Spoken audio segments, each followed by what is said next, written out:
नमस्ते everyone, welcome to Healing Life. उम्मीद करती हूँ कि आप सभी अच्छे हैं, अपनी लाइफ में ग्रो कर रहे हैं, प्रोग्रेस कर रहे हैं। Sending you lots of prayers and best wishes from my side.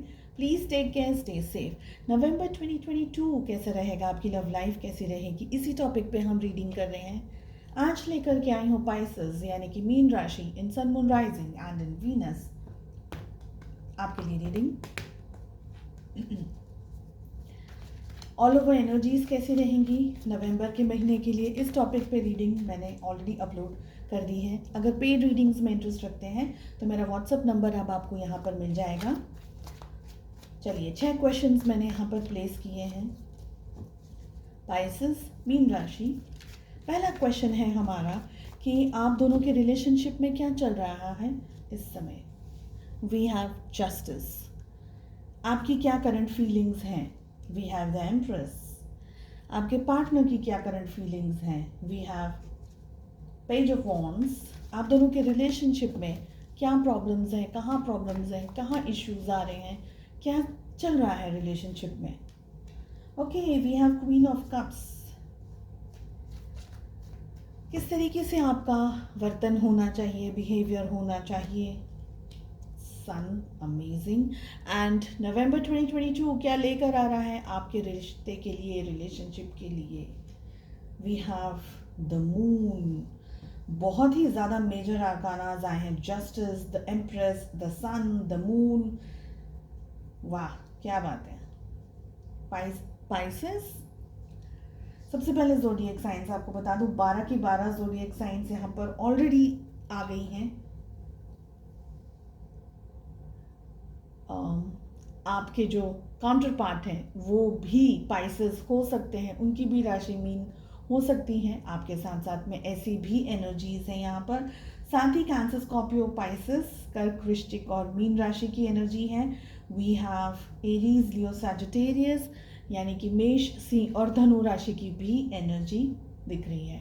ठीक है, चलिए आप दोनों के रिलेशनशिप में इस समय क्या चल रहा है। तो एक टफ टाइम, एक टफ साइकिल आप दोनों फेस कर रहे हो रिश्ते के अंदर, ये दिख रहा है यहाँ पर with the card of justice. ऐसा हो सकता है कि आप अपने हस्बैंड, अपनी वाइफ के बारे में रीडिंग देख रहे हैं, ऑलरेडी कमिटेड रिलेशनशिप के अंदर हैं, पहली बात।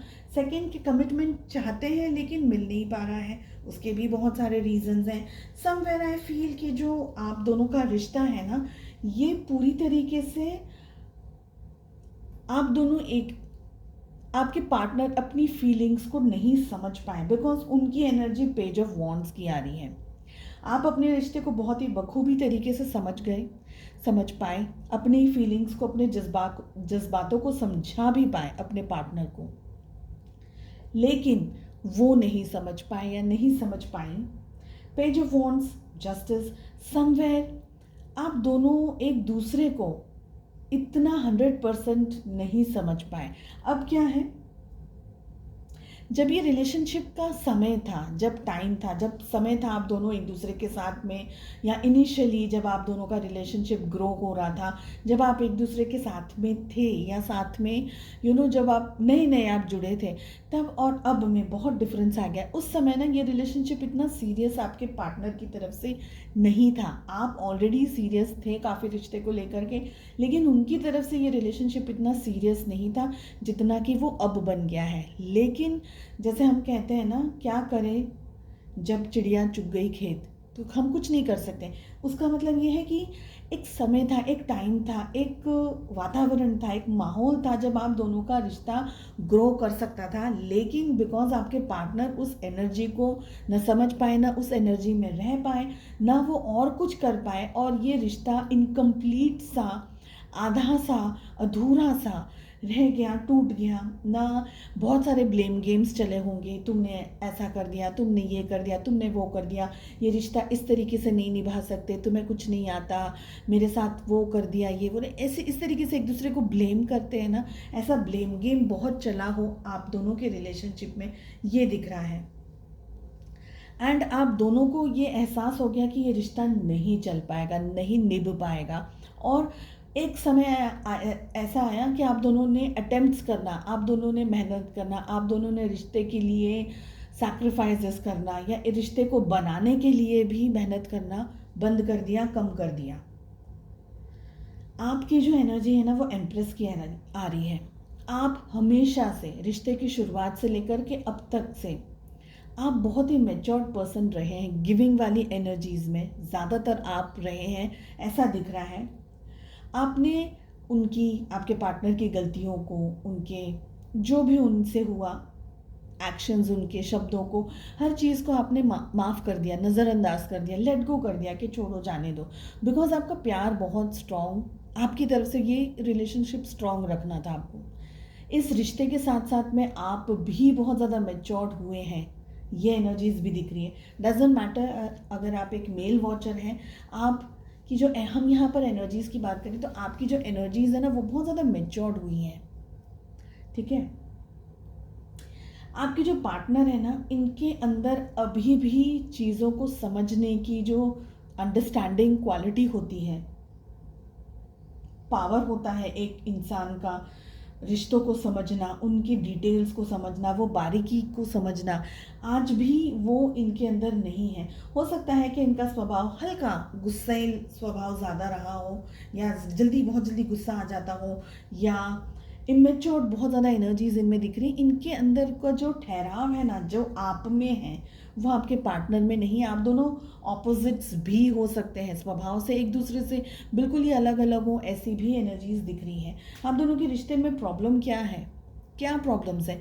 क्वीन ऑफ कप्स की एनर्जी आ रही। प्यार है, लेकिन वो प्यार को समझाना, उसे बताना, उसे एक्सप्रेस करना, उसे शो करना, दिखाना, ये ज़्यादातर आपके पर्सन को नहीं आया। कुछ प्यार, कुछ लोगों के लिए प्यार ऐसा होता है कि भाई प्यार का मतलब ऐसा होता है कि भाई खूब पैसा खर्चा कर दिया या एक रिलेशनशिप बना लिया तो उसको प्यार कहते हैं। नहीं, प्यार इज़ वेरी डीप। केयर करना है, रिस्पेक्ट एक दूसरे के लिए होनी बहुत ज़रूरी है। इफ़ यू लव समवन, आप दोनों ही एक दूसरे को रिस्पेक्ट ज़रूर से करें, क्योंकि कभी क्या होता है कि प्यार रह जाता है लेकिन रिस्पेक्ट नहीं होती ना, तो वो प्यार कम हो जाता है। वो प्यार की वैल्यू कम हो जाती है। प्यार तो नहीं, बट प्यार की वैल्यू कम हो जाती है। तो प्यार होने के बावजूद भी उस चीज़ को सही समय पर आपके पार्टनर नहीं समझ पाए, ये ज़्यादातर मुझे एनर्जीज दिख रही हैं कि इनकी, क्योंकि इनकी अंदर है ना मेच्योरिटी का लेवल, इस लेवल आपके लेवल के जैसा तो बिल्कुल भी नहीं है। आप दोनों की बेस्ट अप्रोच कैसी होनी चाहिए? सन का बहुत ही प्यारा खूबसूरत कार्ड आ रहा है। अगर आप दोनों चाहें तो इस रिश्ते को फिर से बना सकते हैं, लेकिन जल्दबाजी में डिसीजंस ना लें। सोच समझ करके एक दूसरे के साथ में ओपनली टॉक करना है, बातें करनी है, समझाना है, अपना पॉइंट ऑफ व्यू रखना है, सामने वाले को उनका पॉइंट ऑफ व्यू रखना है। एक डीपर अंडरस्टैंडिंग और रिस्पेक्ट म्यूचुअली दोनों के बीच में होना बहुत ज़्यादा ज़रूरी है। अगर एक पर्सन सारे इनपुट देता रहेगा और दूसरा पर्सन उस रिलेशनशिप में ज़ीरो इनपुट दे रहा है या ओनली कम इनपुट दे रहा है, तो वो रिश्ता ज़्यादा दूर तक नहीं चल पाएगा, वो गाड़ी नहीं चल पाएगी। आपका 50%, आपके पार्टनर का 50%, टोटल 100% उसी तरीके से गाड़ी चल सकती है, चाहे ये कोई भी एज हो या कुछ भी हो। तो अगर आप दोनों इस रिश्ते की शुरुआत फिर से करना चाहें, सोच समझ करके, बहुत अच्छे से एक दूसरे को अंडरस्टैंड करके, समझ करके, समझा करके, आपके क्या नज़रिया में है, उनको क्या चाहिए, बहुत ही अंडरस्टैंडिंग लेवल पर अगर आप चाहें तो इस रिश्ते की शुरुआत फिर से एक डार्क अंधेरी रात के बाद में फिर से सूर्योदय आपके रिश्ते में हो सकता है, अगर आप दोनों मेहनत करेंगे तो। नवंबर 2022 क्या लेकर आ रहा है रिश्ते के लिए? हमारे पास द मून की एनर्जी आ रही है। आप दोनों जब साथ में हैं या साथ में थे, तब आप दोनों ही एक दूसरे को समझ नहीं पाए। आपने बहुत सारे सैक्रिफाइसेस किए रिश्ते के अंदर, लेकिन उन्होंने वो सैक्रिफाइसेस भी नहीं देखे, नज़रअंदाज कर दिया। आपकी हर छोटी बड़ी चीज़ को, इच्छा को, आपकी वैल्यू को, आपके रिस्पेक्ट को, आपके लव को, आपके केयर को, क्योंकि इनकी अंडरस्टैंडिंग ही नहीं थी। वो जैसे कहते हैं ना कि जब हमारे पास में एक बहुत ही इम्पोर्टेंट प्रेशियस चीज़ होती है लेकिन हम उसकी वैल्यू नहीं करते, और जब वो चीज़ चली जाती है हमारे हाथ से, तब हमें एहसास होता है कि अरे हमें क्या मिला था। कुदरत ने, ईश्वर ने हमें क्या दे दिया था और हमने उसकी वैल्यू नहीं की। ये ऐसी एनर्जी दिख रही है।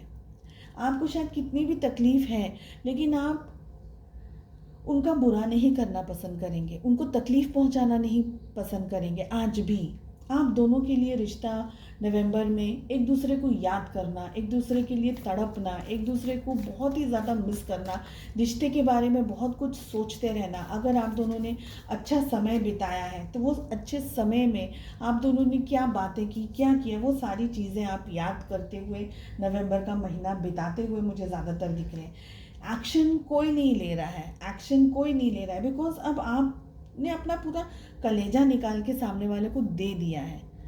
अब कुछ बचा ही नहीं रिश्ते में आपकी तरफ से मेहनत करने के लिए, तो आप क्या करेंगे? अब जो भी करना है इनको करने देना है। तो 50% अगर आप मेहनत करना चाहें, मगर वो 50% उनका भी इंतज़ार करना ज़रूरी है। तो आप अपनी तरफ से सारे एफर्ट्स ना डालें, ठीक है? तो एक दूसरे को सोच रहे हैं, याद कर रहे हैं, एक दूसरे के ख्यालों में हैं। रातों को ज़्यादातर आप एक दूसरे, जब जैसे हम कहते हैं ना, जब हम सोने जा रहे होते हैं तो बस उस समय कैसा होता है, जब हम बहुत सारी चीज़ें हमारे मन में आती रहती हैं, उस समय पर ज़्यादातर आप दोनों की एनर्जीज दिख रही है। एंड लव एंजल्स की तरफ से क्या कार्ड आया है, चलिए वो देखते हैं। सोलमेट की एनर्जी आ रही है यहाँ पर। कार्ड ये कह रहा है, your soulmate is already with you in spirit, believe this and they will manifest physically. देखिए, आपको ये एहसास तो हो रहा है कि भाई हमारा जो रिश्ता है वो बहुत ज़्यादा गहरा रिश्ता है। ऐसा रिलेशनशिप आपका किसी और के साथ नहीं हो सकता, नहीं बना पाएंगे। तो ज़्यादातर आप में से बहुत सारे लोग सोलमेट वाली एनर्जी में यहाँ पर हो सकते हैं। आपको क्या करना है कि आपको ये विश्वास रखना है कि आप दोनों एक दूसरे के साथ जुड़े हुए हैं, और ये जो विश्वास है ना आपका, ये आपके पार्टनर को आपकी तरफ लेकर के ज़रूर आएगा। एक आकर्षण, एक पुल ज़रूर, एक खिंचाव सा ज़रूर उनको महसूस होगा और वो आपकी तरफ ज़रूर से आएंगे, लेकिन ट्रस्ट और विश्वास आपका होना चाहिए। चलिए, उम्मीद करती हूँ आपको रीडिंग पसंद आई। Wish you all the best. मिलते हैं नेक्स्ट रीडिंग में। Take care, bye bye.